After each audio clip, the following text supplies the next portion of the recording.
Selamat datang saudara-saudari.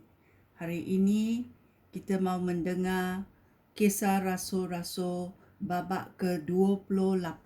Ini adalah babak terakhir dalam Kisah Rasul-Rasul. Di Malta, setelah kami mendarat dengan selamat, baru kami tahu bahawa pulau itu bernama Malta. Penduduk pulau itu sangat mesra dengan kami. Hujan mula turun dan udara pun sejuk. Oleh itu, mereka menyalakan api dan menyambut kami semua. Paulus mengumpulkan kayu dan ketika dia meletakkan kayu di atas api, seekor ular keluar kerana bahang api itu dan lalu memagut tangan Paulus.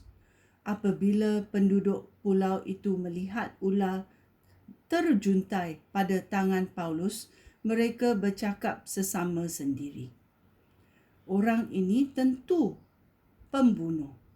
Tetapi Dewi yang bernama Keadilan tidak membenarkan dia hidup, meskipun dia selamat daripada bahaya di laut. Tetapi Paulus mengibaskan ular daripada tangannya sehingga ular itu jatuh ke dalam api dan Paulus tidak cedera. Mereka menjangka tangan Paulus akan bengkak atau tiba-tiba dia akan rebah mati.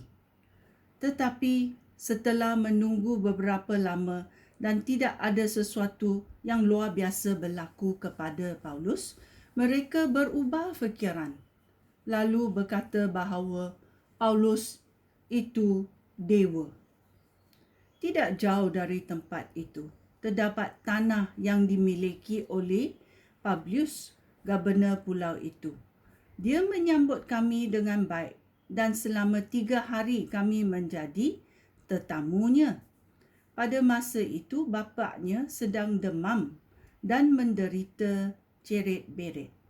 Paulus masuk ke biliknya, lalu berdoa sambil meletakkan tangannya pada bapa yang sakit itu dan sembuhlah dia. Kerana peristiwa itu, semua orang sakit di pulau itu datang kepada Paulus dan mereka semua disembuhkan.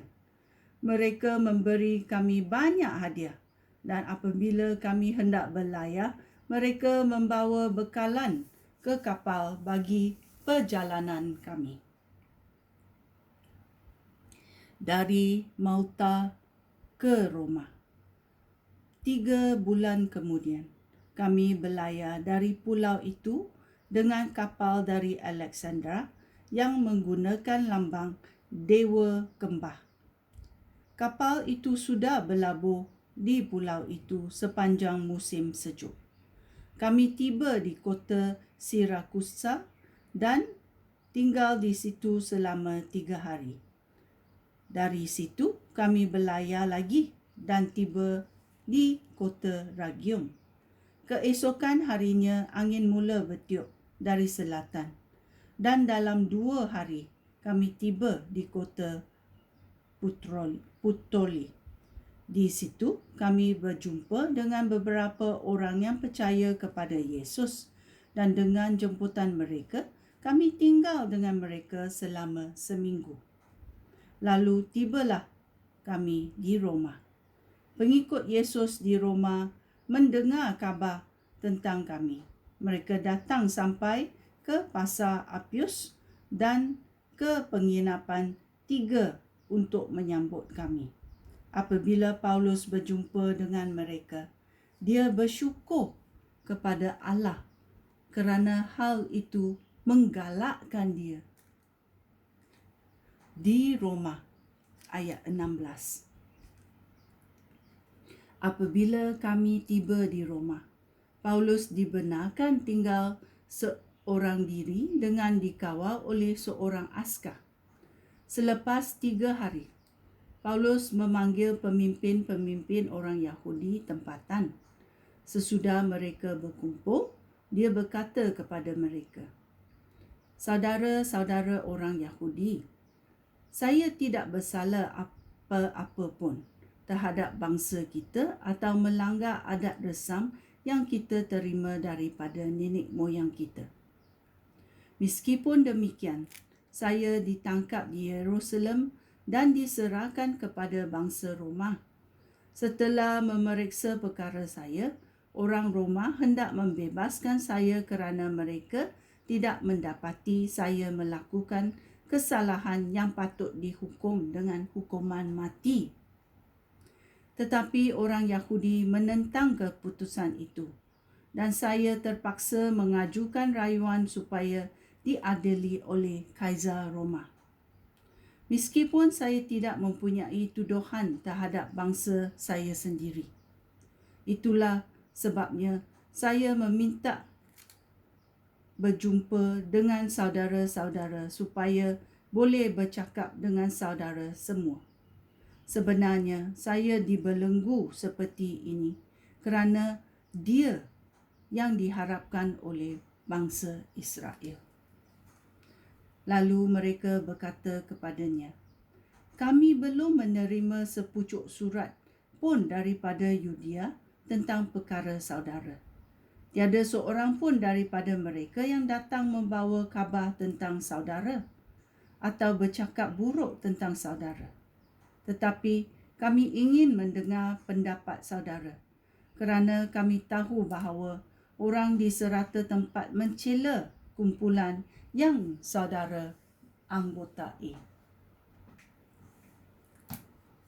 Oleh itu, mereka dan Paulus menetapkan satu hari untuk bertemu. Pada hari itu, banyak orang datang ke tempat tinggal Paulus. Orang dari pagi hingga petang, Paulus menjelaskan ajarannya tentang pemerintahan Allah. Dia berusaha untuk meyakinkan mereka tentang Yesus dengan menggunakan ayat-ayat dari Taurat Musa dan kitab Nabi-Nabi. Ada orang yang percaya kepada apa yang dikatakan oleh Paulus, tetapi ada juga yang tidak percaya. Dengan pendirian yang berlainan, mereka meninggalkan tempat itu.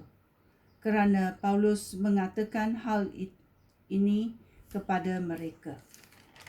Memang benar apa yang dikatakan oleh Roh Allah melalui Nabi Yesaya kerana nenek moyang saudara-saudara. Allah berfirman, pergilah dan katakanlah hal ini kepada bangsa ini. Kamu akan mendengar dan mendengar, tetapi tidak faham.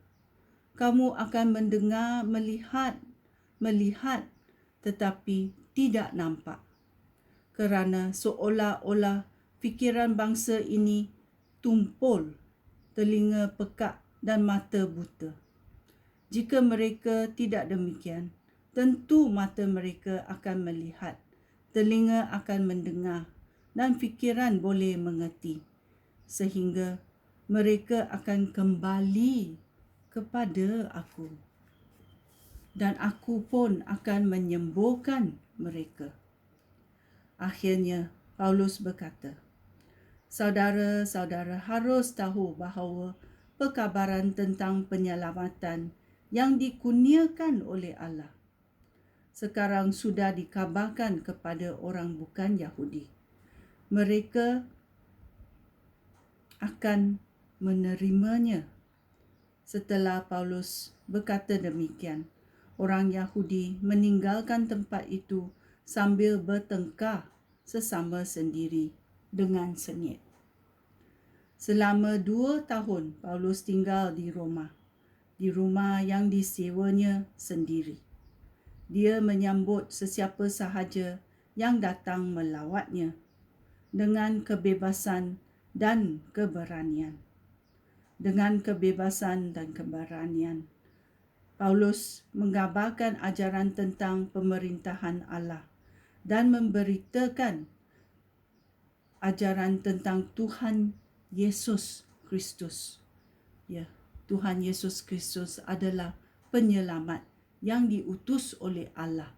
Ini adalah perkabaran yang Paulus mengutuskan kepada orang Yahudi dan orang-orang bukan Yahudi. Sekian, terima kasih. Shalom.